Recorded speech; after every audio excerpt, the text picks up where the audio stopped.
Right before we started recording, you said that you had some Steve Jobs stories and that you wanted to add something to it. What were you going to say? Well, this is a result of just thinking a lot about the last many years and a lot of it's reflection, but also trying to understand the nature of change and the process that you have of trying to come to an understanding or gain insight. In the book, I talked a lot about the Braintrust.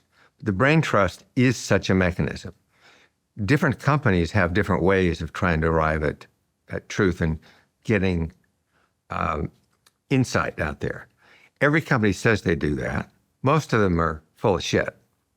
All right, what they've got are people around them who are telling them what the leader wants to hear.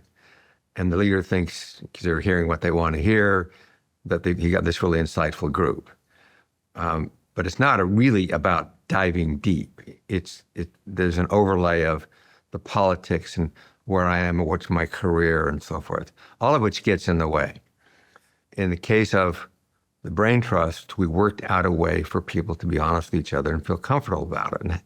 And we thought a lot about how to do that and what the personal dynamics are, what the psychology is that might get in the way and how we address it. But Steve had a very different approach in order to get insight. And I would say that others do too. So it's just like the different ways of doing it. But he did understand what he was trying to do. He did understand at an intuitive level, there's no upside in being wrong. As soon as he understood something, he would change quickly. But here's the thing that most people don't know about. And that is that Pixar was a public company for 10 years. Starting in 95 when we went public until 10 years later when we were acquired by Disney. In that 10-year period, Steve fired 2 members of the board of directors at Pixar. The reason he fired them was that they never disagreed. And he said, if they don't disagree with me, then they aren't bringing any value to the company. That's an unusual way of thinking. And he really believed that. Our board meetings were lively, they were loud, and they were thrilling. And, we made great progress. And they were arenas of disagreement. And these were people, the rest of the people on the board had very strong opinions, did not agree, and Steve loved that. And I would say a lot of executives probably say they want that, but Steve really meant it. He and I disagreed a lot. We didn't argue. We disagreed, and we'd have long, week-long discussions about something. And in the end, about the third time, I would realize he was right, and about a third of the time, he would realize I was right. But the other third of the time, I just did what I wanted, and he was fine with that because we had discussed it. The whole point is, how do you get to the inside? How do you surface things? Because it's hard to get underneath things. I would say that a lot of people like to go down one layer. You get on the one layer and you form a decision. You can't do that. You got to keep peeling away the layers to figure out what's really underneath it. And it's a shortcut to make a decision quickly based upon a little bit of information. And getting at underlying factors is inherently a long-term strategy. And it's a difficult one, and it's timely. And you need different mechanisms within an organization in order to get to better insight. What are some of these mechanisms? Because Steve has famously said, and I've heard a few other people say this, that he learned more about the art of management from you than anybody else that he ever met. Boy, it didn't tell me that. I would say we were just completely different. But what are these mechanisms you're saying to get to these other levels that you used? Well, one of them is the discussion is always about the topic. It isn't about who's right. So for me, the example would be in a healthy Braintrust meeting, because you've got people working on a film. So what are the dynamics when you come together as a group in order to discuss something, and you're discussing something that has problems? Just the nature of all these films is it may be a great idea underneath it, but it's not gelling or it's not working right. the creative team presenting it know that it doesn't work, but it also means they're vulnerable. They feel vulnerable, and they're presenting it to their colleagues and people who are very successful. So if you're aware of that, then you can actually give them space in order to listen, because that's what we really want, is for them to listen. But there are other dynamics that are going on. There are people in the room who may be new to the room, and they may want to demonstrate that they're capable of contributing. So if they put out an idea and it doesn't work, then they may feel like they've embarrassed themselves or they haven't shown themselves worthy. They're not thinking about their relationship to it rather than about the problem. So that's a psychological thing that happens in the group. I throw out an idea, is it accepted or rejected? That becomes a personal thing. Well, how do you manage that? How do you avoid people not saying an idea, like letting potential embarrassment stop them from sharing an idea? Well, the original group started off as a small group who were already all that way. That is, and this starting on Toy Story, they'd had these intense discussions, and it was really about solving the problem. So they didn't have any fear of embarrassment? No, there's like 4 of them. Okay. So they're working together on the same thing, and their very nature is they're working on the problem. When we started, we had that group that worked together, but we also had something else that I think Anders Stanton and I recognized, I think most clearly, was that we had an outside force that was a corrective. An outside force? An outside force. Okay. Because our contract was with Disney. And so the person who was in charge of Disney animation at the time was Tom Schumacher, who later moved back to Broadway to be over theatrical there. But he would come in as a person who had a vested interest in our success, and he would tell us what he thought, and often he would disagree with what we had. So it was good to have someone come in, it's like a different perspective, in case you get caught on a little loop, because you're building this thing in your head. It's kind of fragile. And sometimes you need somebody to say, well, that's not working, and jar you from that fragile thing that's in your head. He would only see it once in a while, and we valued that. Bug's Life is the next film, and then Toy Story 2 is the next one. The first one was, just obviously it was the first, like that was getting going, but we were getting our legs under us as we figured all of this out. We also had a group of people who were consciously trying to figure out the process. It was just everything about it, not just the movie, but how we worked with each other.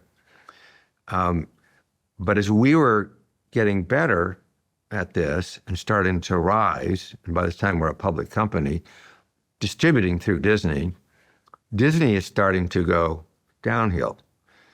And we are aware that Tom Schumacher was going to leave because he was going to New York, which meant we were going to lose our outside force. Andrew came up with the idea that this group that we had, we would call the Braintrust, and that as we elevated the people to become directors, we would bring in others, or the writers or certain experienced people into a room as a small group to solve the problems. But the Braintrust would then see somebody else's film and act as an outside force. That was the idea. So other directors looking at another director's film and giving feedback. Yes. Now, it was to replace what Tom Schumacher was doing. It didn't work. The problem was they weren't outside. They're in the building, they're all the time, and they always know what's going on. So the notion of them being on the outside isn't true. However, what we discovered was they had this immense capability of giving ideas to each other and helping each other, which wasn't the same thing. And it's a subtle difference to have this outside force. Instead, it was this problem-solving group. So the Braintrust was a way of running a certain kind of meeting for every screening of a film, or occasionally at an offsite. It wasn't that we ran every meeting, because they have different dynamics. It was a particular thing that took place after a screening, and everybody learned how this worked, we had to get another outside force. And the outside force was Steve Jobs. Because you banned him from being part of the Braintrust, correct? Yes, Why? because he would not be an outside force. In other words, he's now on the board and he sees it once per screening. So he doesn't see it very often. And now he would come into this meeting and he's fresh. He hasn't seen anything since the last one. He would usually call me the morning of. I was in my little gym in my home there working out, and I'd get a call in the morning. I could count on it. And he'd say, "How's it going, Ed?" And I'd say, "I think we've got problems." "Okay, nice to know. I'll see you later." I would never tell him what to think. All right, that was part of the relationship. Steve was smart enough that I could say there's a problem or that I think there's something, but I was not going to tell him how to think.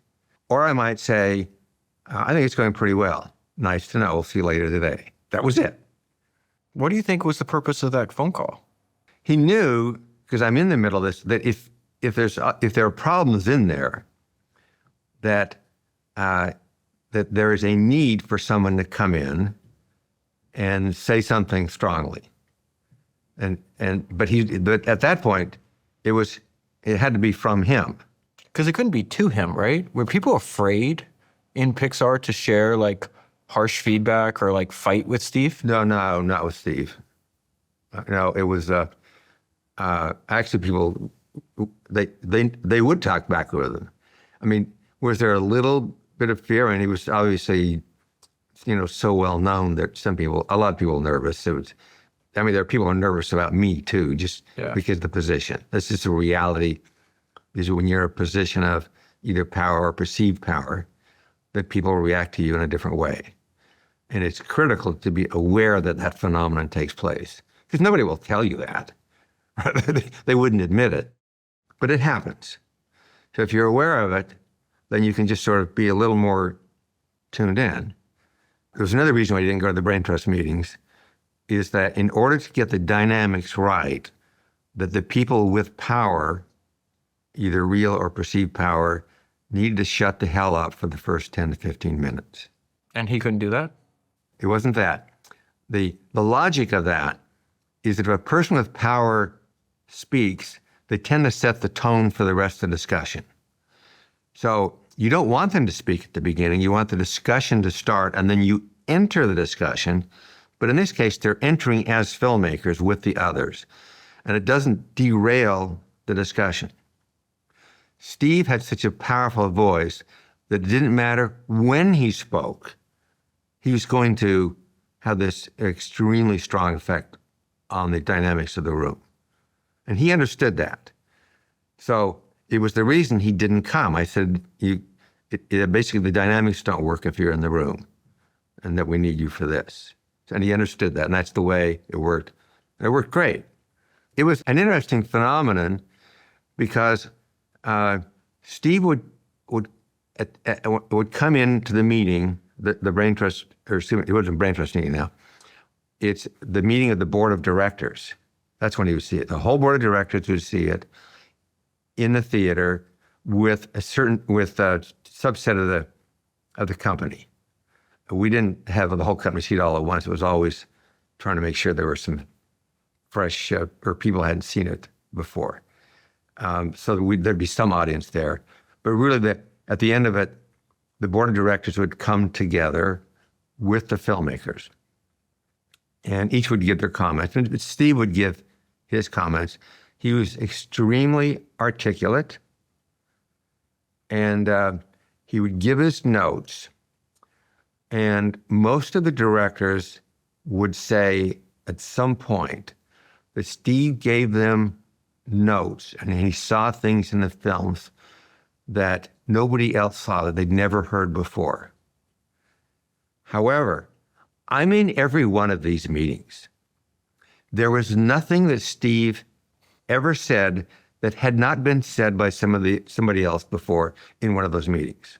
Now, what's the difference? What's happening there? Explain that. Well, part of it is that when you know somebody really well, then you can also learn how to disregard what they say.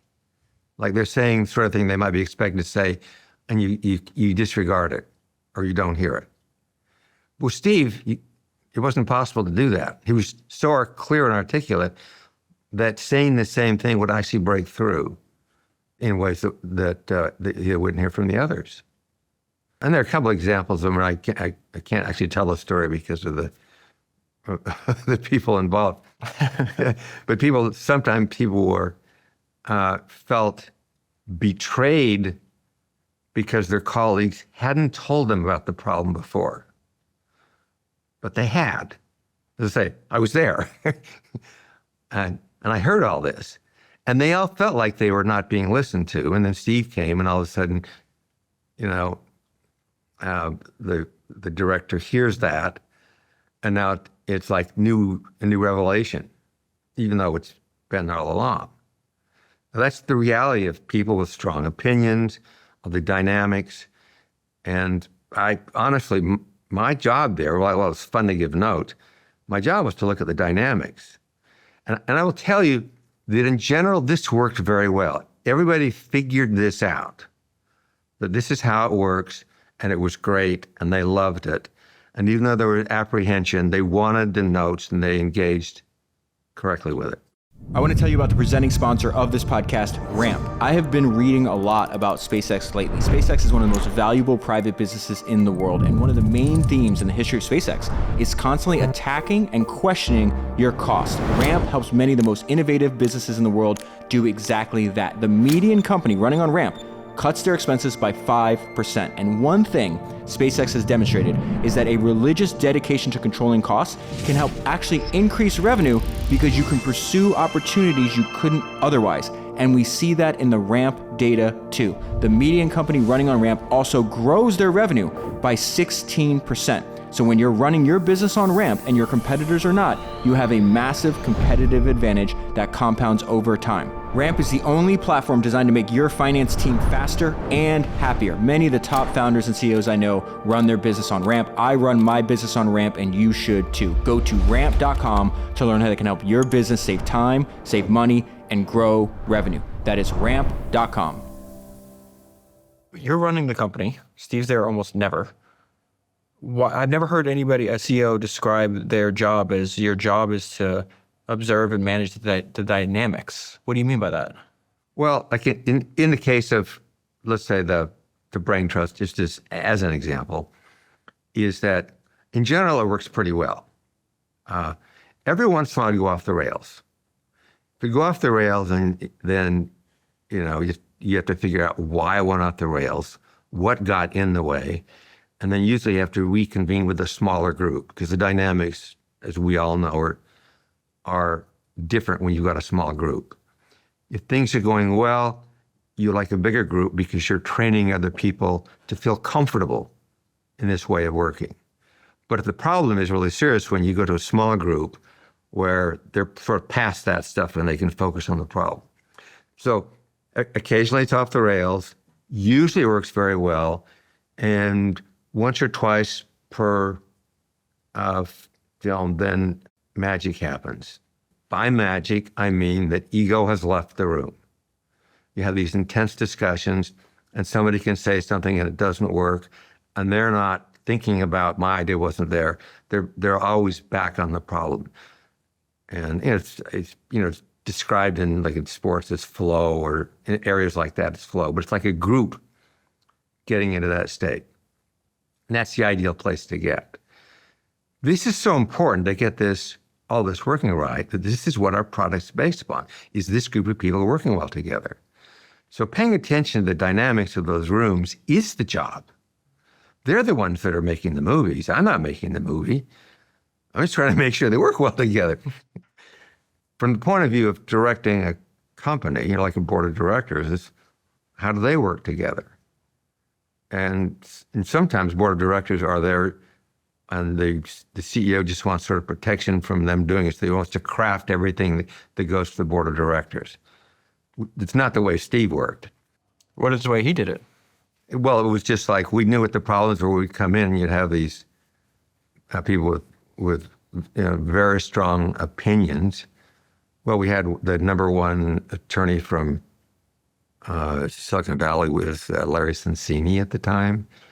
Apart from who was on the board, how did Steve manage the board differently than other CEOs?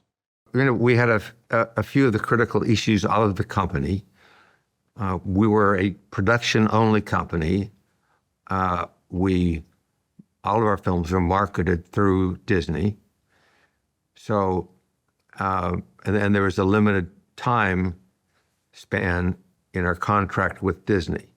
So there are a number of things we have to do to figure out where the company is going, what the relationship is, how do we make it strong, or where is it threatened. And at the time, through a lot of this time, Michael Eisner was the CEO, and the CEO of Disney, Michael Eisner, did not get along well with Steve. Steve hated him. The real reason for that, well, there were two things there. One of them was that Michael testified before Congress about ripping, because there was some testimony about it with audio. Yeah. What's ripping? Copying video onto if you got a audio on a CD or something like that, and you transfer it onto your computer. So there are these. It's a name for copying something. Okay. But it sounds like ripping off. So there's which is an unfortunate use of the term. So Michael Eisner was testifying against without knowing what the term actually meant. So it was upsetting to Steve. Why was that upsetting to Steve? Well, it's a congressional thing about the technology and how it's being used. Only now Congress is getting misinformation. But the other one was that our contract with Disney, an initial contract, was to make 3 movies. And at the time it was signed, Disney perceived that Pixar was going to produce boutique films, their word, much as they would consider A Nightmare Before Christmas, a stop-motion animated film, to be boutique. And therefore not bring in that much money at the box office. That's right. In other words, they were going to spend a lot on it. And they thought, well, that short film wouldn't scale up to be feature-length film. I mean, you couldn't really watch that computer graphic stuff for that long of a period of time. But it's like stop motion, a little quirky. So that's what they went into the first deal with, thinking, That's what they were thinking. Limited potential here, not knowing that Toy Story is going to come out, win all these awards, and be the highest grossing film of the year. That's right. So that was a leap, because it was unlike the things that they've been doing. So Steve thought Eisner gave him a bad deal. It was not a very good deal. So Steve walked away feeling like it was one of the worst deals he's ever struck. This is where he comes to you with the saying, you guys essentially bet the company on Toy Story. You were in dire financial straits. We're going to bet everything on Toy Story, and the same week the Toy Story is going to be released in theaters, we're going to IPO. Yes. Is that correct? Yes. What was your response when he first came and talked to you about this idea? Well, I thought it was crazy. I learned a lot in this process. He was right. But he had a logic, and the logic that he gave at the time was that because we knew this was not a boutique film, this is going to be a big deal. After this film, we had to deliver 2 more films, but at the end of delivering the next 2 films, because now we had an experience that nobody else did, and we could get those other 2 out with all the experience behind us, that when we're done, that we will have created Michael Eisner's worst nightmare, a competitor. Which funded in part by Disney, funded their own competitor. Yes. And he said, and Michael cannot let that happen, so Michael will want to renegotiate the deal. Now, at this point, and this is part of the change in Steve's life, because he would typically shoot for the moon on a lot of things, at Apple and at Next, and often overshoot. But he recognized it because he's very smart, And so what he said at the time was that if we renegotiate, then we have to come in as equal partners. Which means we need money, which we don't have at the time. Yes. So we have to go public to do it. It was very compelling, and it also turns out to have been exactly what happened. So that was fine. So we negotiated a new deal, and the new deal was now a 5-picture deal, but sequels didn't count. So if we made a sequel, and the idea was there'd be a sequel to Toy Story. Why would sequels be excluded? Disney wanted to get as much as they could, and that was their way of differentiating between an original film and one that was presumably easier to make. So that was the assumption. The second is that Disney had been selling sequels on VHS at the time. Until that time, the only theatrical sequel that Disney had ever made was to Rescuers Down Under. That was for Rescuers was the original. Rescuers Down Under was a sequel. Did that movie do well? Because I've never even heard of it. Well, the answer is no. But it also should be noted, it is the first motion picture where every frame went through the computer. It was using the paint system that we had developed under contract for Disney. So this is part of our relationship, is we wrote this software. It was used on Rescuers Down Under, the whole thing. It looked great. The reviewers said it looked great, better than looking through the acetate. But the story was only so-so. Didn't do all that well, wasn't noticed, but they then had the confidence to really go all out on their next film, which was Beauty and the Beast. That one I'm familiar with. Yeah, using the same software. Beauty and the Beast came out in 1991, a pivotal year, which we should come back to in a minute. But in 91, Beauty and the Beast came out. It also had some 3D graphics in it, but largely it was the painting of the cells with the CAP system, which was written by Pixar under the contract. Disney had some people who were working on that system also. And they got an Academy Award for it. But the film itself was a sequel, the theatrical sequel. So Disney did not perceive of a sequel as something which was worthy of going out in the theaters. So when we had the deal to make the additional films, then sequels were now perceived of as not at the same level of quality or anything else as a theatrical release. So that was the logical rationale for it. At this point, we're now working on Bug's Life. We're already working on it. We start working on the sequel to Toy Story. And I knew we had a problem. Even before we started, I thought there's something about this which is wrong, because we're building a company and everybody has a belief about the quality that we shoot for, because we released Toy Story, we were proud of it. Now we're working on Bug's Life, and we're trying to make it even better, just in every way that we can.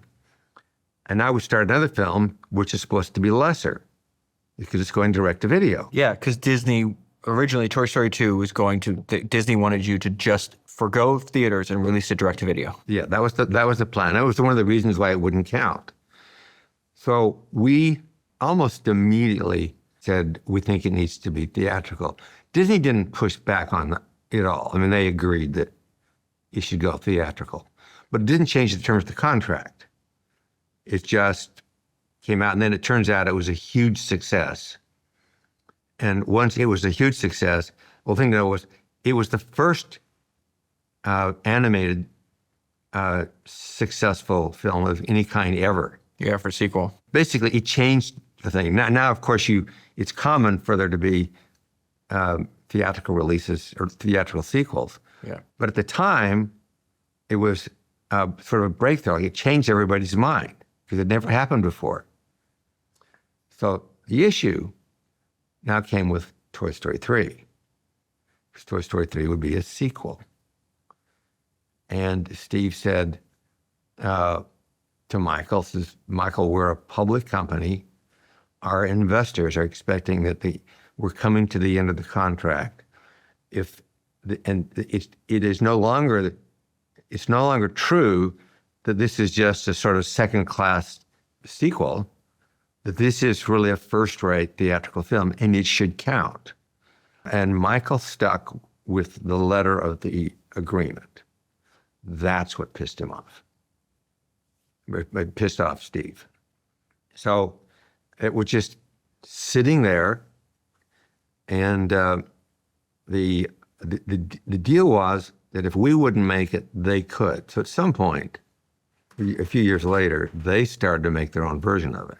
Which would kill the morale on your team because they don't think of these people. This is like just the amount of effort and energy they put into the character is almost like your child. It's like saying, now somebody else is raising my child. Yeah. And they're going to do a terrible job. They're not going to do a better job than John Lasseter and Ed Catmull and the talent that you have at Pixar. It put in that strain between them. Now, our relationship with the studio and with marketing was very good. So that was between Steve and Did it strain your relationship? Like, how did it change the way you viewed Michael Eisner? Because I know Steve's pissed off, but aren't you as well? Oh, yeah, yeah. Okay. No, I was not a fan of his. A war was now brewing between Michael Eisner and Roy Disney, who didn't like what was going on there. And Roy was on the board of Disney. Roy was on the board, but was forced off. Yeah. And when he was forced off, that's when this war took place, because he still had a lot of shares in the company. And it was very public. There was a book written about it. Yeah, me and Rob, my partner Rob, have been reading the book. Why can't I think of the title? Disney Wars. Disney. There you go. There's a war about it. It's called Disney War. Yeah, yeah. And it starts out. I've got the book there. Yeah. Yeah, it starts out with Roy and something about a Ferrari. They wanted to interview us, and none of us would talk with the writers of the book. And the reason was that we didn't know how this was going to end up, but we didn't know how to skirt the relationship with the other people. None of us said anything. So even the parts of it which are about Pixar are the things about Pixar perceived through the Disney lens of the people who were there. It wasn't bad. I mean, it was. So yeah, in that context, Eisner he's fighting multiple wars on multiple fronts because he's also got this war with Steve Jobs going on at the same time. Well, that's a personal thing. Yeah. From the point of view of Pixar with Disney, there isn't any war going on there. We're basically neutral in this. But what is your reaction to this when they make this decision for Toy Story 3? Is this when Steve says he's breaking off because there was a time period where Pixar breaks off the negotiations with Disney completely. Is this the same time? Well, no. What's happening is we're just getting near the end of the contract. But we're getting close to delivering the last film. And at which point, Steve would not have let Pixar stay with Disney. Steve, at this point, also knew that he had cancer. And he was, it was an emotional time once in which, it's actually when he showed us the first iPhone, when it was a secret. And we're on this bridge between one building and there's a bridge over that goes between another tall building next to it. And their secret lab is where they're designing it. And he told us that, he didn't know how long he was going to live. And he lived several years after that, but he wanted to make sure that his family was taken care of. He wanted to see his son graduate from high school. And he wanted to make sure that Pixar was in good shape. It was very emotional at that time. Michael Eisner was still the CEO, and he would not have continued with Michael Eisner. So since we were getting to the contract, he started discussions with other studios, which would mean, them doing the distribution. The fact is, Disney is the best at marketing films, including internationally. We started those discussions, and then the war over Michael Eisner got really heated up, and they voted him out. But then they went through this process of who were they going to select. Bob Iger was in that group, Steve had talked with Bob Iger in the past because at the time he was like the COO because Michael Eisner was busy fighting out this major lawsuit he was in with Disney and the board and all that. And they finally made a decision. Once he takes the CEO role of Disney, and if I remember correctly, The night before. Yeah, Bob Iger had said when he knew, the first person he called was his daughters, and the second person he called was Steve Jobs. Yes.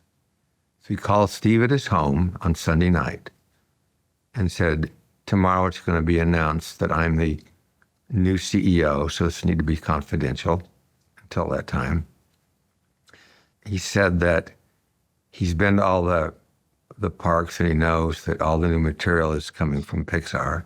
There's actually an interesting story about that, where I think this might have been Bob Iger's book, might have been in yours too, where he's standing next, this is before he's CEO of Disney. It was his book. Okay, he's standing next to Michael Eisner. I think they're at Hong Kong Disney. And Michael's like, let's watch the parade. You know, the parade that happens at the end of every day. And all the characters are going by. And he realizes every single character that is popular in the parade was created by Pixar and not Disney Animation. And that's how he knew, no matter what, I cannot let Pixar get away. What happened when he called Steve, because he told Steve that, but then he said that he's been to Disney Animation and they say that they've got it almost fixed.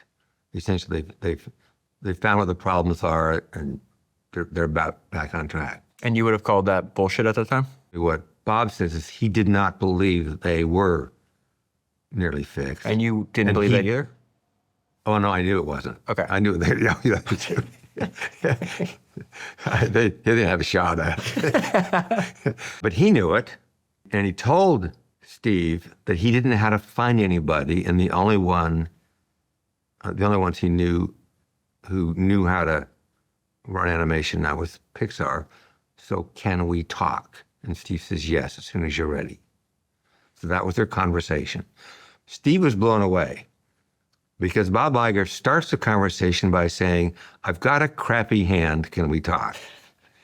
And for him, that's a show of honesty that's unusual. Usually you don't start a negotiation by saying, hey, other party, you have all the leverage here. That's right. Bob just started out by being completely honest. And Steve said, okay, this is somebody I can be a good partner with. And they formed a very close bond and relationship, throughout the rest of Steve's life. And Bob's solution was, we want to buy Pixar. Yes. But that's the first thing he wants to do. And I think he talks about it in the book because the board does not want it. But here's what we see is, and I will say incidentally, up to this point, we're now it's 15 years since our original signing of that first contract with Disney in 1991. That contract gave them the right to look at everything we did in all of our processes. As we started to become successful, nobody from Disney ever came and said, what are you guys doing? Now they're starting to go downhill. I think their last really big hit was Lion King. Then it started to go down from there. We're going up. And we show them the films. We take them down and get notes from them and so forth. But nobody ever asks what we're doing or what's different. Why is it that Pixar is so different? It's very curious. So now for me, it's just observations like, okay, why aren't they curious? Why aren't they asking? Then we signed the contract, the 5-picture contract, to continue it, which continues that right to see everything that we're doing. Now we're very successful, and they're very unsuccessful, and still nobody ever asks, what are you doing? And there are no secrets. We're not hiding anything, ever. What's going on there? I have a theory. Part of it, I think, that this has to do with you go to your first conclusion and you stop thinking. In this case, they would have thought that this is the reason Pixar is successful is because they've got some combination of, it's John Lasseter's got it, or John and Ed, or John and Ed or Steve, some combination of three. We don't have them, and that's the secret to their success. So we can't copy that. Now, that's just a shallow way of thinking. That the real question is, what is it that's being done that's different? Everybody's different, but what are they doing? And there was a logic behind the way we built Pixar and the culture at Pixar, which is unlike anything else in the entertainment industry. There's nothing secretive about it. Nobody cared to know. Bob decided to come up as soon as he was made the CEO. He came up to Pixar, and the idea was to spend a day with us, seeing what we were doing, how we thought about things, and what we had in the works. And when he came, he walked up our walkway to the building alone. No assistant, no entourage. A driver dropped him off. He came up alone, spent the whole day going around. And the first thing is, like, from the people at Pixar, the fact that he came alone was very impressive. Right? No group of people coming around. So very personal. Bob loved what he saw, and then he went back and he said, okay, we have to do this. And that was his first major battle with the board, which he did write in the book. This was too big of a risk and too much money. What did he see that day that made him arrive at that conclusion? You just saw the way we worked, the interaction, the ideas that we were working on, the style, and honestly, it's the way I look at any film that we're working on is when we're working on a film, and you've got a group trying to solve the problems. And as I've said many times, when you start off, these films aren't done, right? They're beginning, they have many problems, they suck and all sorts. I think in the book you say, embrace that early work will always suck. Yeah, so basically, if that's true, then how do you measure whether or not you should keep doing it? It sucks. Oh, let's keep on doing it. So what's your basis for proceeding? And for me, the basis was, what's the spirit of the team? Because we all know it doesn't work, but if they're really working together and they're laughing and then they're angsting and all that together, then that's when you say, okay, we just keep going. We just, keep trying to solve it. Along that line, before I left, we completed 21 of the 22 films we started. So, but this is bizarre in that world. And at Disney, we completed, by the time I left, 10 of the 11 that we'd started. So it was just a different way of thinking about it. If we're going to fix the problem, and a hard problem is more likely to lead to an interesting film. Say more about that. Well, if it's easy, then it's more derivative. Like, you know how to write a script, you know what the 3-act structure is, you know all these elements of storytelling, and you put together all the pieces and you've got a story. Is it a great story? Is it emotional? Well, sometimes yes, sometimes no, but the statistics actually aren't terribly good. But it's fairly easy to come up with something which is mediocre. It's cheaper too. If you take on hard things, then you need to spend more time trying to figure out how to be different in what you're doing. So if you take on a hard problem and you just keep pushing at it, then the fact that it was hard is what's going to make it different. So if you're going to make a movie about a rat that wants to cook, all right, that's not a slam dunk. Not only that is, a lot of people want to keep their project secret.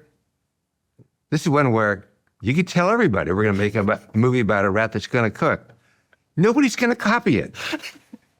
But what is the measure? Because sometimes things don't go right. So we will change out people. We've changed out some directors. Including on Toy Story 2. Was that the first time you changed directors? Yes. Because the reasoning is that the one thing that the director can't do, they can screw up in all sorts of ways, but they can't lose the team. That was our guiding line. if the team is The together. faith, you mean the team's lost faith in the director? In the director, right. So that's then our phrasing was the director can't lose the team. But we're doing everything we can to help them, because sometimes you got new directors, and sometimes they're really good people. You gave them the position because you believe they could do it. And even though they've been close to it and they've watched it, holding the mantle is a different kind of thing. And it's pretty difficult. It isn't like, let's say, baseball, where you can give credit to the starting pitcher and the middle pitchers and the relief pitchers, and they all get credit. With directors, everything sort of goes to the final name that's up there. The reality is everybody was contributing, even that first person that was there. It's really hard on people to do that. So most of the behind the scenes work is to shore them up, help provide guidance, because you really want everybody to succeed. But if they lose the team, then we have to make a change. But the result is we push things all the way through. And in the case of I said we completed 21 or 22 films we started. What's the one film we didn't finish? Well, that one we actually did assign to another director to complete, and he took a pass at it. And this was Pete Docter, and Pete said, this is, we're getting this film going now is such an uphill thing that there's actually an idea that I have that's been rolling around in my head that I think might be better. And it takes place inside the mind of a little girl. And this is Inside Out. Yes. So we said, you're right. But also you're relying on the passion. So Pete Docter, who's very well loved at Pixar, and he wants to tell this rather emotional film. He says, okay, we're in. So 22nd became one of the other films that was completed. But that's just the process. There are no real strict rules. We're just trying to get to the quality, and we're trying to get it to work and have those teams work. I found one of my all-time favorite quotes when I was reading the book 0 to 1. The quote says, "The single most powerful pattern I have noticed is that successful people find value in unexpected places, and they do this by thinking about business from first principles instead of formulas." That is exactly what AppLovin has done with their advertising platform, Axon. Axon connects you with over 1 billion potential new customers inside mobile games. Axon allows you to capture undivided attention. Axon ads are full-screen video ads that are watched for an average of 35 seconds. That is retention that blows other ad platforms out of the water. You can launch on Axon in minutes. You set the goal, and Axon achieves it. There's no complex setup, no expertise needed, and Axon scales quickly. They can put your ads in front of over 1 billion potential customers. Other businesses have seen immediate results, have scaled to hundreds of thousands of dollars of spend per day, and increased their revenue by millions. So you want to get started quickly before all your competitors are on Axon. And you can do that by going to axon.ai/Senra. That is axon.ai/Senra. When you do that switch over from Toy Story 2, John Lasseter's put in charge of that movie, if I'm not mistaken. Yes. And that's when you come up with this mantra that you would repeat inside Pixar, which is, I think, comes directly from John Lasseter, where he said that quality is the best business plan. I like what he says, because it's, although it wasn't the mantra for the rest of the studio, but it was like an implicit It was one. his one. Yeah, part of it is that my own personal belief is we never had a mission statement. And the reason for not having a mission statement, and I don't want to generalize to everybody else, but a mission statement is an answer when typically we should always be asking questions. What are we doing? And if you immediately say, you go back to the mission statement, we're doing this, it actually ended up being stronger to have it so that there was always sort of this questioning, are we doing the right thing? And are we going in the right direction? We always had that questioning that was going on. But in terms of quality as the best business plan, it's, this is related to this great book, The Man Who Broke Capitalism, about Jack Welch. Oh, okay. Great book. And I think in the year 2000 is when I think it was Forbes magazine had named him as the CEO or manager of the century.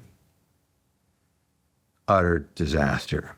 People who were there, because they had this really high compound growth rate for 10 years, something like that.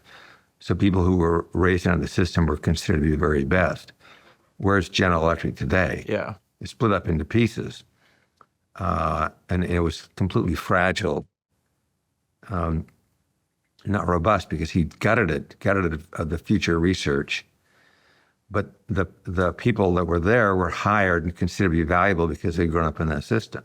Two of them, which went on to become leaders of Boeing, applying the same principles that they learned from Jack Welch at Boeing, with the consequences that we now see.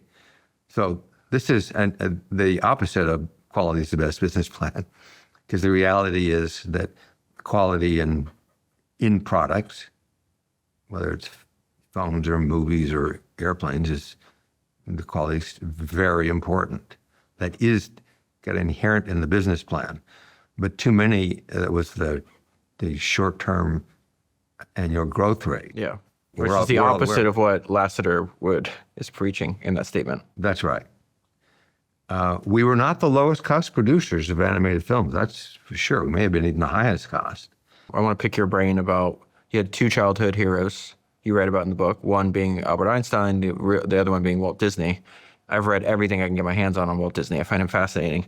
And him and his brother would fight over this because, his brother was one supposed to be charging the money, and Walt was the innovator. And he's just like, how much is this going to cost? And they have this argument.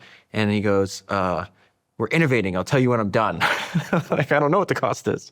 Like, I'll figure it out at the end. I'm not trying to make the lowest cost product. I'm trying to make the best. So what are some of the things that you learned from Walt Disney that you think you apply to Pixar?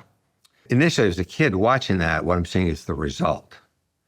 Now, as an adult, what do you mean you're seeing the result? In other words, I'm watching the movies and going to Disneyland as a kid. And then also watching, what was the show he was doing for ABC when he's talking about building the first Disneyland?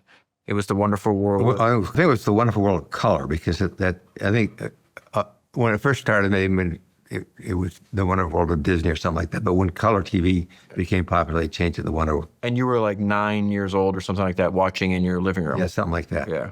Incidentally, when Disneyland opened, my wife's father worked as a sound editor for them. And so she was at Disneyland on opening day. She was also there for the 50th anniversary later, 50 years later. So the other thing, of course, was Disneyland itself, which was extremely influential, just from going there and being there, and knowing that all this came from the drive of Walt and his way of thinking. Now, I've thought a lot about this since, because his brother was Roy Disney, and Roy Disney had a son who's Roy Disney Jr., one who later was part of the hostile takeover in which Roy Disney with the Bass brothers to the hostile takeover of Disney, which led to Michael Eisner and Jeffrey Katzenberg coming into Disney. And we got to know Roy Disney pretty well.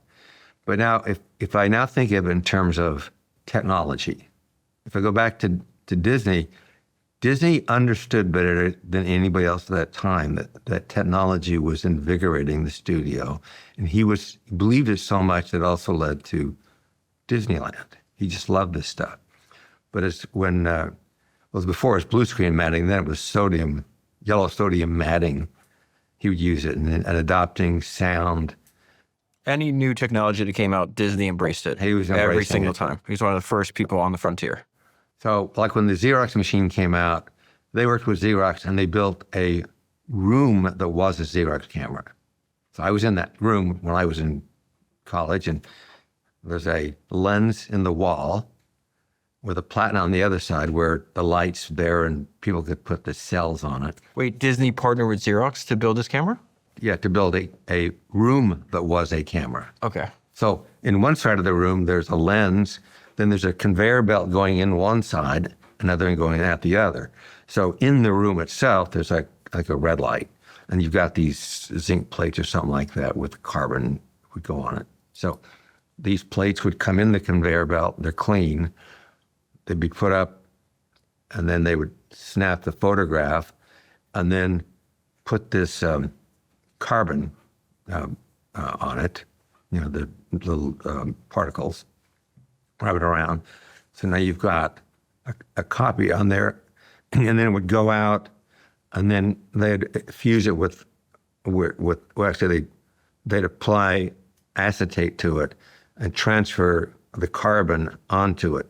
So now they had a Xerox copy on the acetate, which then could go off and later get painted.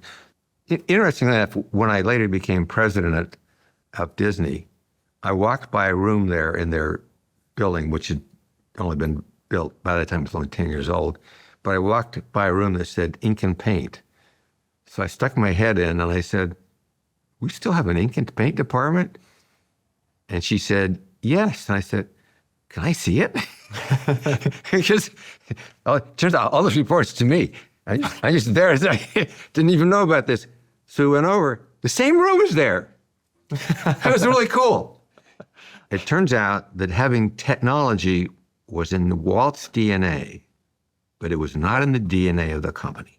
At that point, they were still making films, but the quality's starting to go down, moving off in other directions. The thing that actually, in my opinion, that kept Disney together kept it from being broken up was the theme parks itself. All right, that's such a unique phenomenon. It isn't like the filmmaking. Roy, when he came in because he's part of the rescue of Disney and is this hostile takeover, he's the one who said we need to bring some technology into the studio because we're state. He's the one that initiated the contact with us at Pixar. There's an interesting story in your book where you had tried to bring some technology into Disney, 15, I think you were in graduate school? I was in graduate school, so 1973. And the people running Disney Animation is like, there's like these 9 old men. I think there's only a few left at that point. Yeah, I went in the office of Ollie Johnston and Frank Thomas. They're still working at the time. They did not have technology in their DNA. Well, no, actually, it turns out that wasn't, I might have assumed that at the time, but they weren't the ones that we were talking about doing this, any sort of deal with. All that Utah wanted was I was going to go there as an exchange, and they'd send an animator to Utah. And they had no interest in that. Instead, they offered me a position to work on the new Space Mountain ride at Disney World. And this is a very interesting part of, because I love the fact that you're mission-oriented. So, we should back up. I guess there's context for the people that haven't read your book. You knew you wanted to be an animator. You're sitting there watching this when you're like 9 years old, and you see that, I think it was Donald Duck come to life or whatever.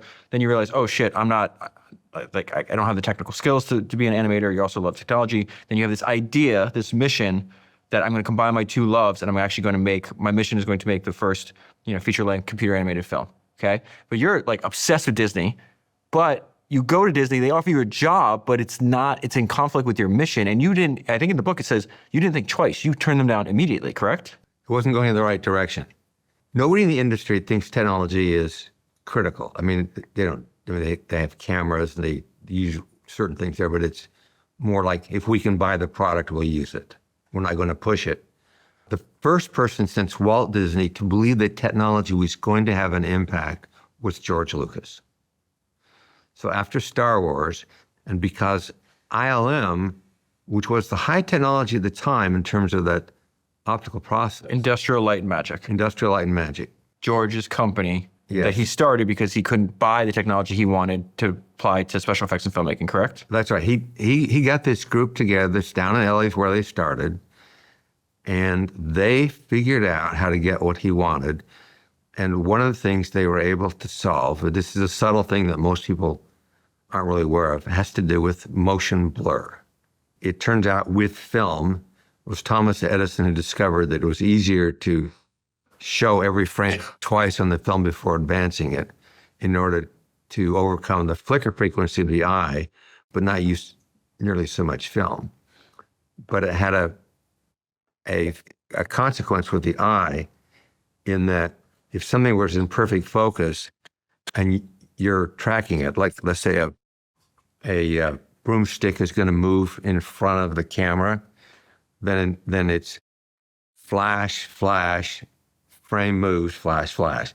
But your eye is tracking this broomstick across the camera.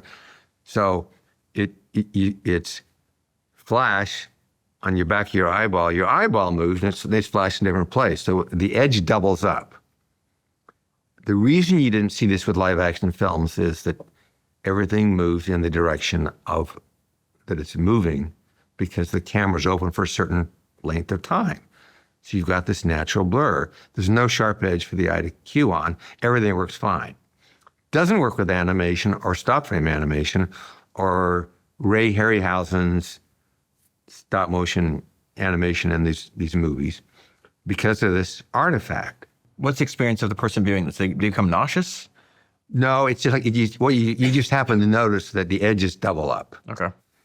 And they called it strobing, and it's distracting.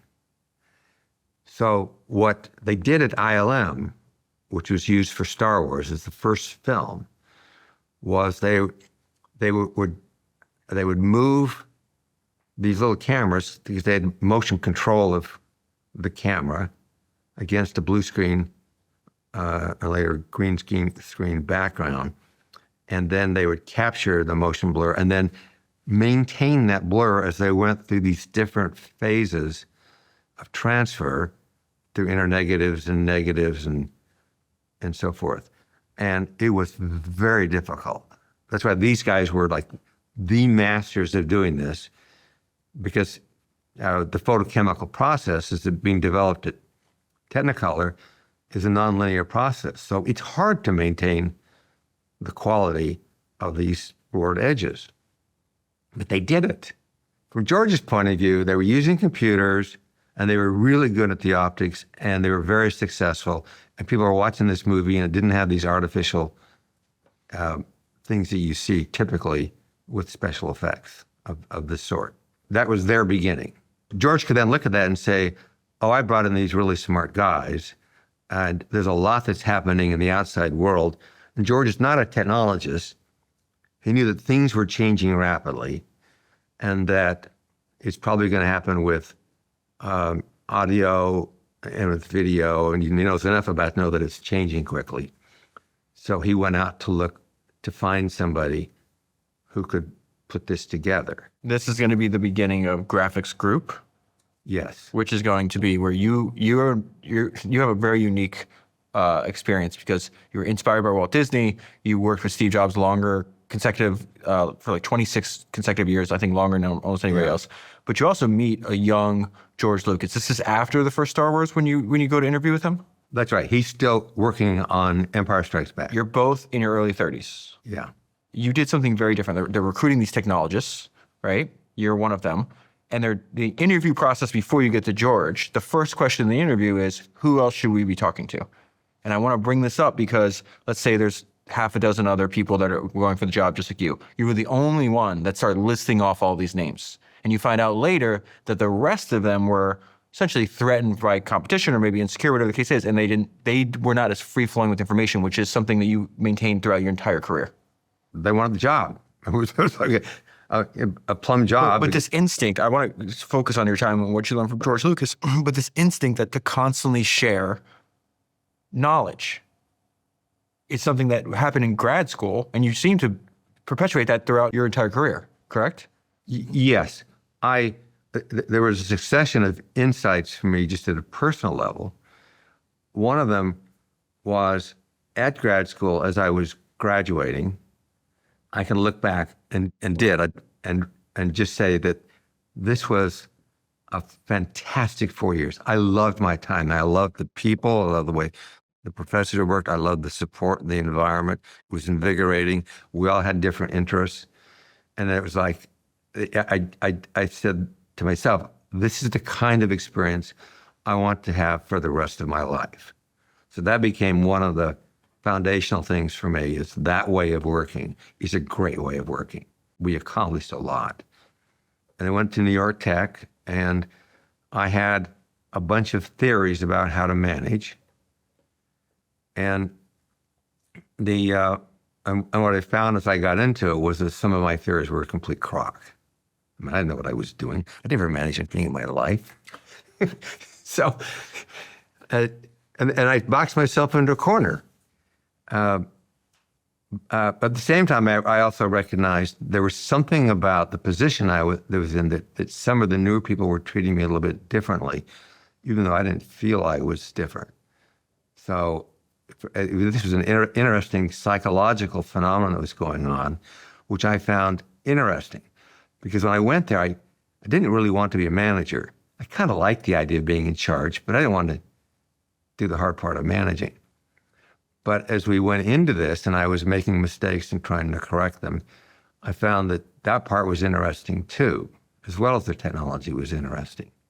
We also published everything. And part of this was the realization that the people that we wanted were the people who wanted to be part of a bigger community. And this time, the computer graphics community, called SIGGRAPH, was just starting. And they wanted to be able to publish. So publishing everything meant that we could draw in the best people. Because Long Island was not a place the computer graphics people were going. Yeah. It was not a hotbed of computer science at the time. So you basically want to use the culture of your approach as a way of getting the best people together. And that worked very well. So part of it, when George was out looking, is that we were already doing a lot of things that he wanted to build this group up.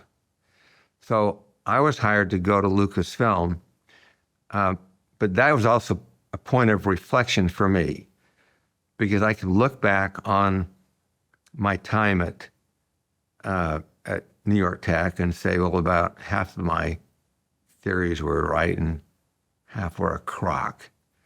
So now In managing. In managing. Okay.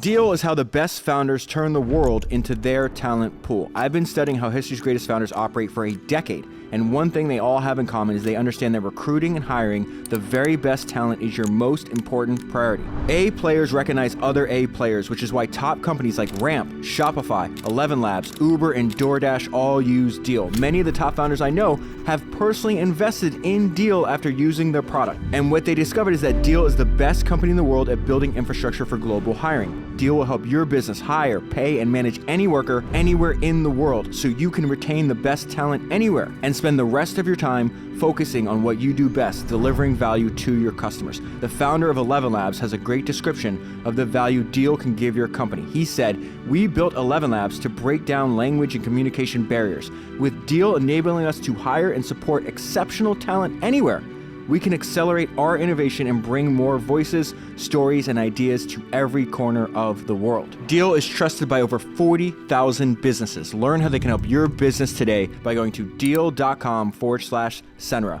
That is deal.com/Senra. I guess we should give some context. 'Cause, like, I've read your book 3 times. I've been a massive fan of you. I've been making episodes on my first podcast, Founders, like a decade ago about your book. Like, I think it's essential reading for anybody trying to build any kind of organization. But the book starts with you explaining this, multi-decade. You had just achieved what you thought was going to be your life's work. 20 years of, making mistakes and trying to maneuver and get into a position where you can actually make the world's first computer animated film. And then you were shocked, which I think is super important, especially reading the first chapter. I mean, you read the whole book, but not depression. I don't know what you would call it, but almost like I achieved what I worked for 2 decades. I got it. And now you're kind of like, you may be thrilled for a little bit, but now what is my what's the point of my life? What am I going to do what's the now? next thing? Yeah, and then it takes you, I think, a while, maybe a year. It was a year. Yeah, to figure out, and you start studying all these other, this is what I love, the first opening of the book, where it's like, yeah, but I've been around, you were observing Silicon Valley too. It's like all these people would start a company, you'd do really well. The founder would wind up on the cover of Fortune magazine saying, these are the new titans. And then they would do something obviously stupid, and then they would essentially expand and pop like a bubble. And you were like, I want Pixar to outlive me. My new mission is to figure out how to build a culture where this is sustained and we don't make these mistakes. It took me a year to wrestle that down. But before that one, there's one other thing I should comment about when I went to Lucasfilm. And that was that in realizing that about half my theories were wrong, that ratio would probably continue at Lucasfilm and probably for the rest of my life. And the reason I think this is important is, in fact, I said this to somebody at Disney, an executive there. I said that ratio would continue of half right, half wrong for the rest of my life. And he said, no, actually, you have a better record than that. But I realized, no, actually, I don't. I do think that if I know that I'm wrong half the time, that I catch it earlier. I spend less time on the wrong decision. So it looks like the ratio is different. But the reality is, I'm just wrong half the time. And I think it's important to think that way. And that allows you to say, okay, maybe this is one of those times. I would rather catch it sooner rather than later. And that was important for me going forward. Now, moving forward, when Toy Story came out, because it had been this clear focus point, it was almost like a North Star. Now, in retrospect, I have to say, the real North Star was an implicit one which I didn't fully understand because we didn't talk about it. And it has to do with the technology. When Toy Story came out and it was a big success, we read all these reviews, then almost all the reviews only spent one or two sentences saying it was done on the computer, and the rest were about the movie. What I loved and felt proud about was that the technical people felt like that was their big success, is that people weren't talking about the technology. The implicit North Star was the quality of the long-term goal of making a good film. That was the real North Star. And I didn't even realize that fully at the time. It was more like we achieved the goal, and then I had to figure out what a next goal was, and while still running the company, because now we're a public company and we're working on the next film. But it isn't just like you want to go into a rinse and repeat cycle. It's like, what is that we're doing here? In which case, it is what is the culture that we're building that's sustainable and is always changing and has the ability to change. During that year, I also wrestled with another problem. After the movie came out, there was that thing in me which said, since I started down this path a long time ago, how much of this was me? And I wrestled with that for a year. What does that mean? How much of this Well, in is other me? words, since I started down this path, then we wouldn't have gone on this path if I wouldn't have done this. So how much of our success is attributable to me? It's a selfish question to ask, which is why I didn't talk to people about it, because I knew it was a selfish question to ask, but I couldn't help but think about it. And I bring this up because some companies that are successful, then the person who leads it actually believe it's all due to them. Did Steve? No. I think some people think he did, and I was interested there, but no, he didn't. He was we talked about this, he was very, very clear about it. Like any project, when you work on something, there are a lot of people around that are working on it that are helping. They're all part of it. So I can look at people and say they were a critical part of it, and many of them are well known, so people would know about John or Steve Andrew, but they typically wouldn't know who the technical people were, who were absolutely critical to doing this. And they were all necessary. But the important thing that I came away with was that asking the question might have been a natural thing to ask, but trying to answer it is an act of separation. That's the problem with it. Because I'm trying to say, how am I separate from others? And really, I never was. It's like none of this would have happened without a lot of things coming together. And the notion of separating or trying to figure that out wasn't good for me. It wasn't good for my soul. I've seen people do this. Somebody made a short film once, and at the end left because what he said was he wanted to see if he could do it without the safety net. So he viewed the Braintrust as a safety net. It's not a safety net. These were your colleagues trying to do things. And so what he's saying, well, how much can I do on my own? It's not the right question. It's how much can I do with others? I want to go back to George Lucas. You meet him. You're both in your early 30s at this time. Speak to like his interest in technology is not for technology's sake. He's a very practical person, I think is the way you describe in the book. It's can this technology, his interest in this technology begins and ends with can it help me make the film that I'm trying to make? A little stronger than that. George actually has a very strong sense of wanting to contribute to the entire field. What does that mean? He wants to affect the entire industry. Of filmmaking. Of filmmaking. Because you said in the book it was a really exciting place for you to work because you're in your early 30s and you're developing technology, and then the world's greatest filmmakers are dropping in, seeing what you guys are making. Like Spielberg shows up and Scorsese shows up at this time. Is that what you mean? Like he's trying to contribute to not only what he's doing, but his friends and even people that he doesn't know? Part of it was he wanted the technology for filmmaking. That's true. But he also wanted to share it. So the fact that we would say this is how we're doing editing or our graphics techniques or audio was what he wanted. He was trying to affect the industry as well as build tools for himself. Why do you think he wanted to affect the industry? That's interesting. To some extent, the entertainment industry is a different kind of competitive landscape.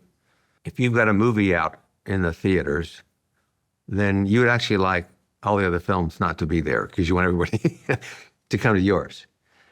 But if you don't have a film out there, then you want people to enjoy going to the movies. That is, people that you might call your competitors are producing things that other people enjoy. You have a vested interest in wanting the rest of the industry to be healthy. I know a few other fields like that where, yes, there's competition, but the other is you really want everybody else to do well too. It isn't cutthroat. It isn't like real estate. You know, with the realtors or car salesmen, you know, it's a very different kind of structure and mindset. Or with a lot of companies. It's more positive some. I remember there's this great biography of George Lucas written by Brian J. Jones that I've read a few times. And they talked about, you know, a lot of them when way before they did Star Wars or Steven Spielberg did Jaws, they were friends. Yeah. And they shared and collaborated. They'd watch each other's movies. They would do these like they didn't call it Braintrust, which is kind of similar to what you're saying. They'd screen a movie before it came out and they were like, this is shit or this is great. And I think to the point where George talks about this, where I think they were riding around together. I think Spielberg was in his car the day that Star Wars came out. And I think they went to go have lunch and they're like, why are all these people, there's like a line around the block. They didn't even know what was happening. It was all the people were in line to watch Star Wars. And then after that, George is with Spielberg, if I remember correctly, on the day that Jaws comes out. And they both were celebrating like each other's success because it's like, well, if you go watch Star Wars today and Jaws tomorrow, no one loses in that situation. That's right. So for George, having a healthy industry is very important. And he just, because of his experience with others, he didn't think about competition in the way that others might. That's a great insight, Ed. I didn't pick up on the fact that he was actually developing technology that makes this entire industry stronger. That's fascinating. Yeah, and he would say that while we were working on it. Wow. We're in a process, and when we actually get there, it's going to be very different than the active traveling. He was using analogies like prairie wagons going across. And when you actually arrive there, you don't live in the prairie wagon anymore. You're there's- doing something different. Thank you for reminding me of that. One of my favorite parts of the book is you talking about, he speaks in like a folksy manner, like almost like a Yoda. He was talking about building a business too, and I think applies to filmmaking, is like, we start on this journey, we're getting in this wagon, we're going to go across the country. We get to the end, the composition of the team is going to be, some people died along the way, some people quit, whatever. But even then, once they get to the destination, there's some people that just like the journey, so they jump off, and that's as it should be. So he's talking about the composition of the company and the team constantly changing, which I thought was one of the best metaphors of building a business I've ever heard too. And that's the way he did it. So for him, when we published everything and we were engaging with others, that's what he wanted to do. People might not know why Pixar, or I guess the precursor to Pixar, the predecessor of Pixar, it's called Graphics Group. It's inside of George's company. He goes through a divorce, which now he's in a different financial position. That causes him to look around to, I think him and his accountants and attorneys to look around to what he can sell, what assets he could sell for this. Graphics Group is one of them, which is you're running at the time, correct? Yes. Okay. Would that have happened if George never got divorced? We probably would have ended up as part of ILM. Would you have left? Because that's still separate from your goal of doing a computer animated movie. George was actually wanted to go down the process of merging us in there, but I had a meeting with him, and I told him that what I wanted to do was to get to the point where we could make, I didn't say it's a separate group, where we within Lucasfilm could make an animated film.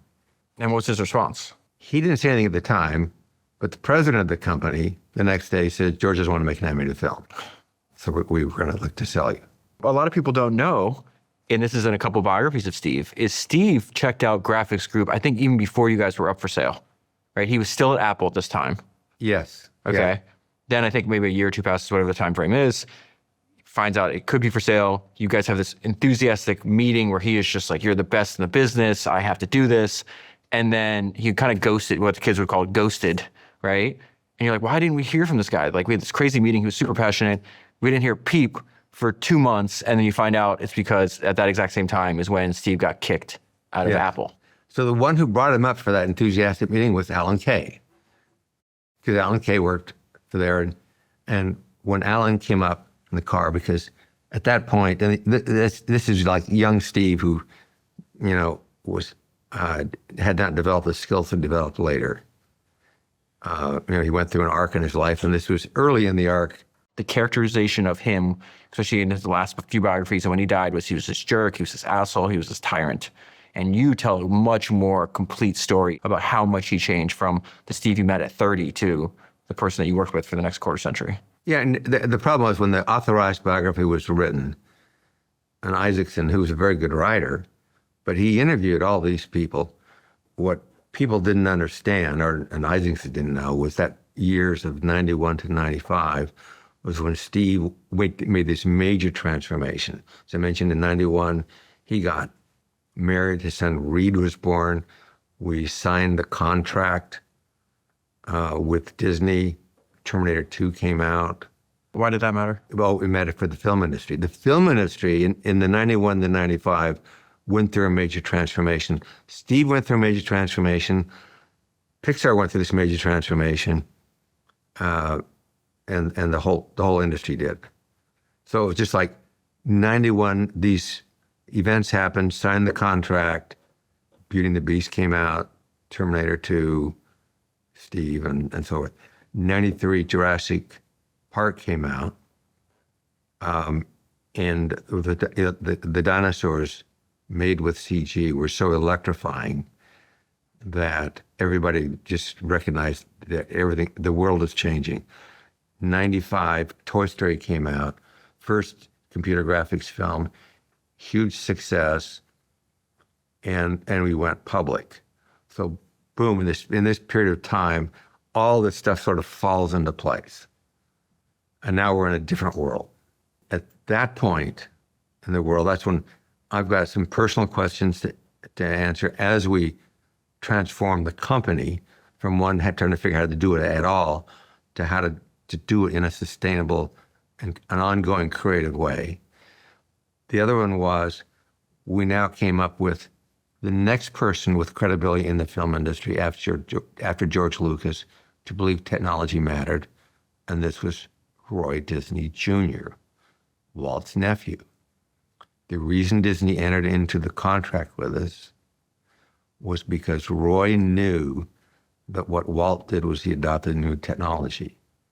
He was the one that pushed on getting the contract with Pixar, which started that relationship.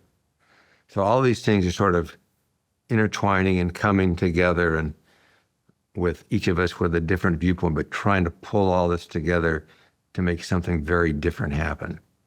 When Pixar started, that with the exception of John, everybody else was technical.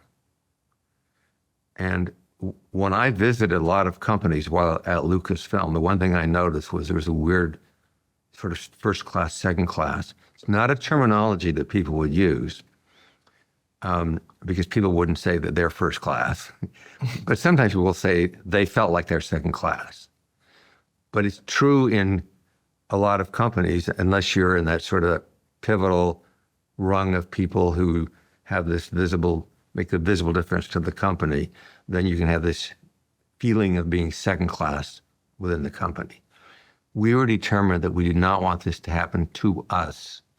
So as we brought in the animators and the artists, Andrew Stanton and Pete Docter, then it was extremely important that they come in and that we were all peers with each other. And that's still true to this day. It isn't like the technical people there are in service of the filmmakers. The filmmakers are there just to show off the technology. We're all on this to make really great movies. And that culture was very strong, I believe, because we worked so hard to make sure there wasn't this distinction. Didn't mean everybody was the same, even within the different fields.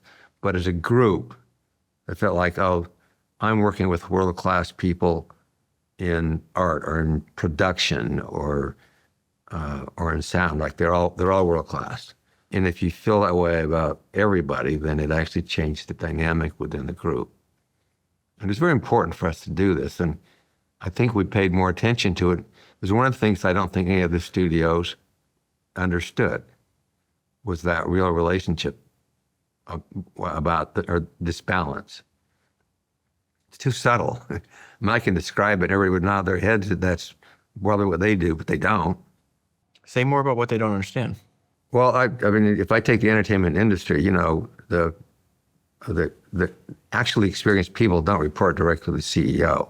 They might have a chief technology officer, but the mindset of the people on the top isn't the same as actually having in that group, like in that Braintrust, the real expertise. Instead, they're the financial, they're the quote strategic people and so forth.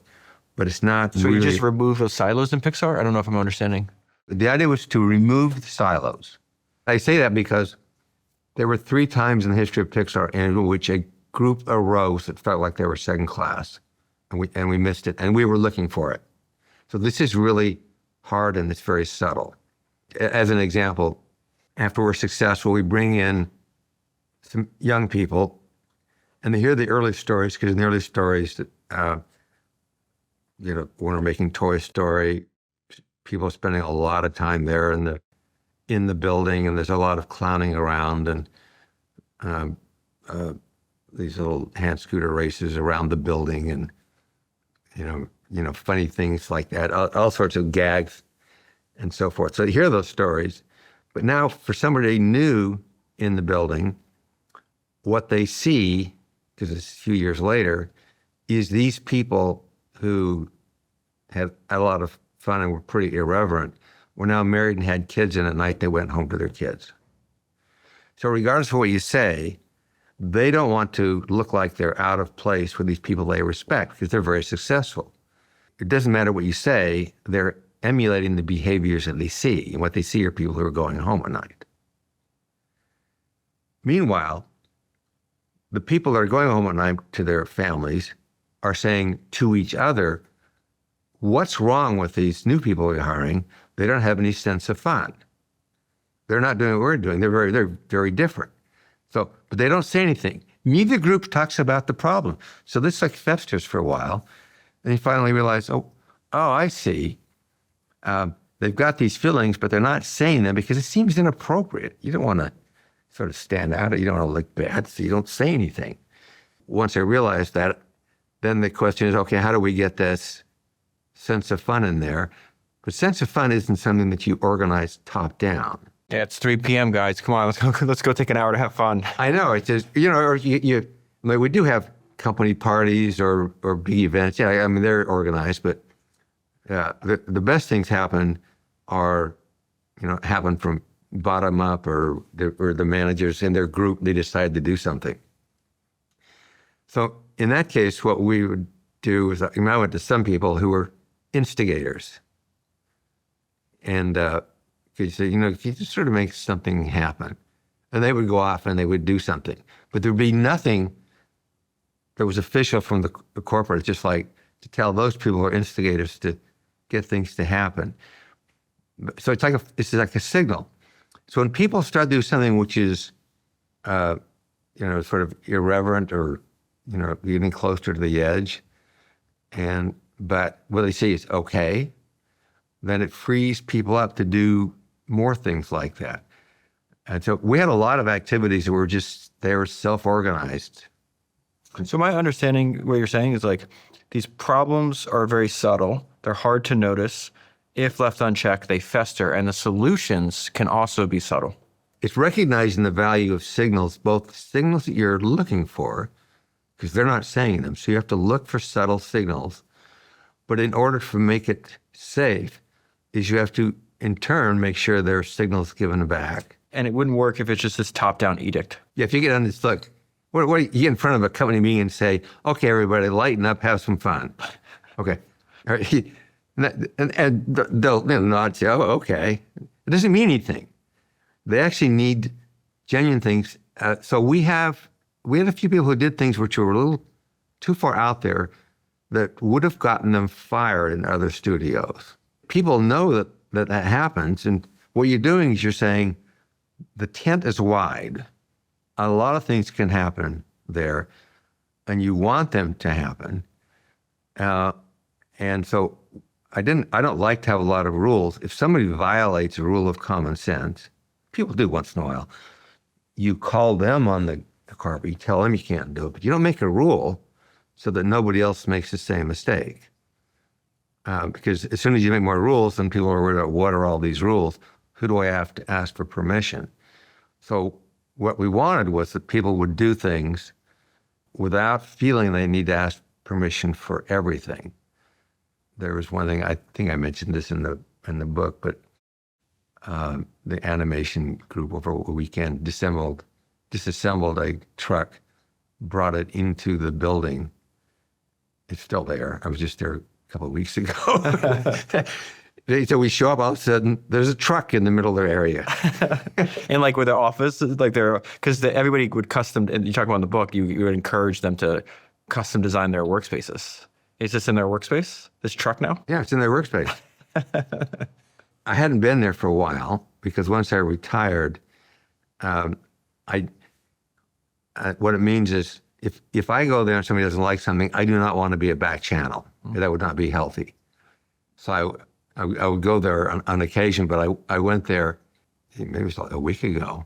We went through the animation and it had radically changed in terms of its design, which I thought was so damn cool because they're still doing it. In other words, they're still redecorating. Like they keep remodeling everything and redecorating and making it their own spaces. And that's a sign of health. They feel like that's part of their legacy and their heritage is to keep making that place look different. Yeah, too many rules is going to stifle the creativity that's the engine of the entire company. Yeah. Ed, that's a perfect place to end. Really appreciate you welcoming me into your home and taking the time to have this conversation today. Really enjoyed it. Oh, my pleasure. I have 50 years of rabbit holes to go down. Maybe we'll do this again soon. Thanks for your time. A lot of fun. Well, thank you. I hope you enjoyed this episode. Please remember to subscribe wherever you're listening and leave a review. And make sure you listen to my other podcast, Founders. For almost a decade, I've obsessively read over 400 biographies of history's greatest entrepreneurs, searching for ideas that you can use in your work. Most of the guests you hear on this show first found me through Founders.